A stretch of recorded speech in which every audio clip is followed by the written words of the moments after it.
A The Economist, muito prestigiada entre a esquerda, lançou artigos arrasadores contra o Supremo Tribunal Federal e Alexandre de Moraes. E hoje eu trago para vocês a matéria que mais repercutiu tanto no Brasil quanto no mundo inteiro, expondo os excessos e a parcialidade da nossa Suprema Corte. A manchete diz: o Supremo Tribunal Federal do Brasil está em julgamento.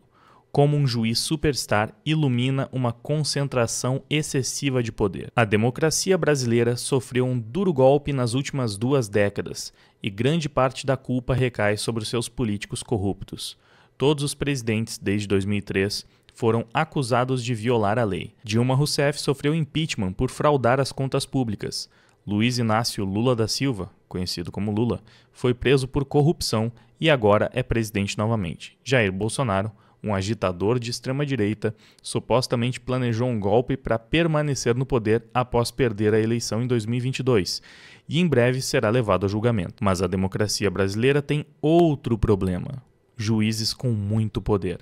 E nenhuma figura personifica isso mais do que Alexandre de Moraes, que ocupa o Supremo Tribunal Federal. Seu histórico mostra que o poder judiciário precisa ser reduzido. O Supremo Tribunal Federal do Brasil ganhou influência e prestígio à medida que o Executivo perdia legitimidade e o Congresso se via atolado em impasses e escândalos.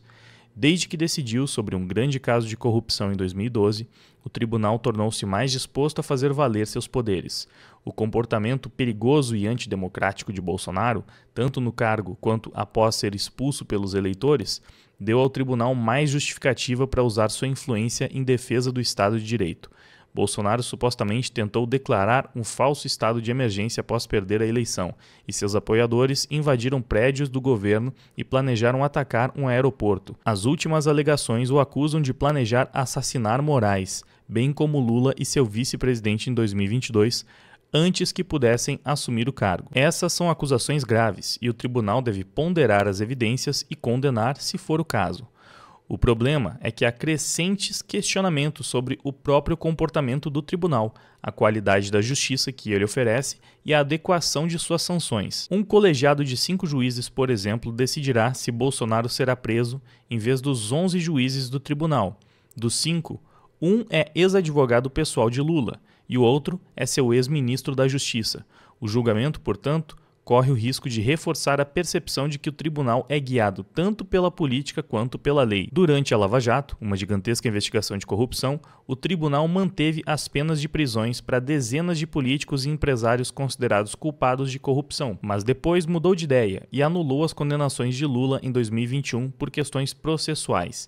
Em 2023, o presidente do tribunal se gabou de ter derrotado Bolsonaro. Alegações de arbitrariedade e impropriedade tornaram-se comuns. Nos últimos anos, um único juiz, Dias Toffoli, anulou quase todas as provas descobertas durante a Lava Jato e abriu uma investigação duvidosa sobre a Transparência Internacional, um grupo anticorrupção sediado em Berlim. Gilmar Mendes, outro juiz, promove um encontro chamativo com a presença do tipo de pessoas influentes que costumam ter negócios em pauta no tribunal. Depois, ao Sr. Moraes. Ele liderou investigações sobre o Sr. Bolsonaro, mas está em conflito porque foi alvo da máquina de difamação e intimidação do ex-presidente. Ele também vem travando uma cruzada contra o discurso antidemocrático online, exercendo poder surpreendentemente expansivo, que tem como alvo esmagadoramente atores de direita. No ano passado, ele ordenou que o X, uma plataforma de mídias sociais de propriedade de Elon Musk, derrubasse centenas de contas pró-Bolsonaro, muitas vezes sem dar nenhuma explicação aos proprietários das contas.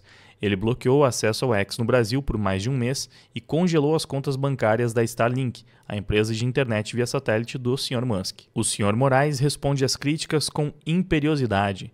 Pressionado no ano passado sobre se o tribunal deveria adotar um código de ética, como a Suprema Corte dos Estados Unidos fez em 2023, o Sr. Moraes afirmou que não há a menor necessidade. Em sua defesa, o tribunal está agindo legalmente. Ele obtém seus poderes da Constituição brasileira, que é uma das mais longas do mundo, e permite que partidos políticos, sindicatos e muitas outras organizações apresentem casos diretamente ao Supremo Tribunal Federal, em vez de tê-los filtrados por tribunais inferiores. Isso significa que o Supremo Tribunal Federal, na prática, faz a lei sobre questões que seriam decididas por autoridades eleitas em muitos outros países.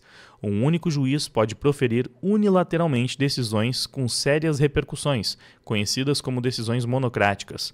O Supremo Tribunal Federal frequentemente intervém porque as outras instituições brasileiras fazem o seu trabalho mal. O Congresso há muito tempo se deteve em um projeto de lei que estabeleceria regras claras para a liberdade de expressão online.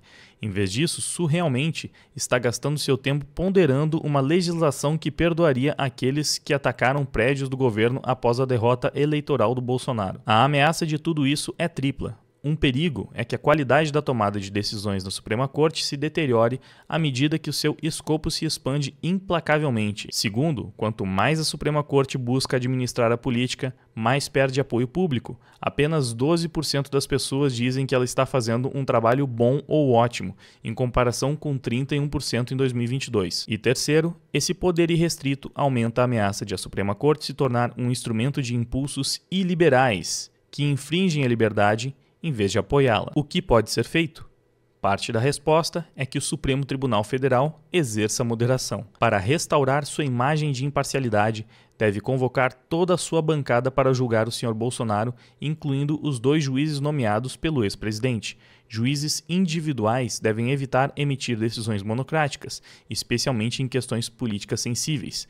E, uma vez concluído o julgamento do Sr. Bolsonaro, o Congresso brasileiro deve retomar a tarefa de policiar a liberdade de expressão online do Sr. Moraes. Os brasileiros perderam a fé em 2 dos seus 3 poderes. É essencial evitar uma crise de confiança generalizada no terceiro. Então, percebam, a tendência natural da The Economist seria ficar ao lado de Alexandre de Moraes. Ao longo do texto fica claro que eles também defendem uma liberdade de expressão moderada. Porém, Alexandre de Moraes, junto com outros ministros do Supremo Tribunal Federal, passaram tanto do ponto que até mesmo a The Economist está criticando e recomendando uma moderação maior por parte do Supremo Tribunal Federal. Recomendam até mesmo que o tribunal evite decisões monocráticas e que adicione outros ministros ao julgamento do Bolsonaro, para pelo menos não parecer que é algo tão pessoal, político e, evidentemente, injusto. O texto não é perfeito. A The Economist ainda corrobora algumas posições de Alexandre de Moraes, mas mesmo assim é um duro golpe, porque vem de uma fonte,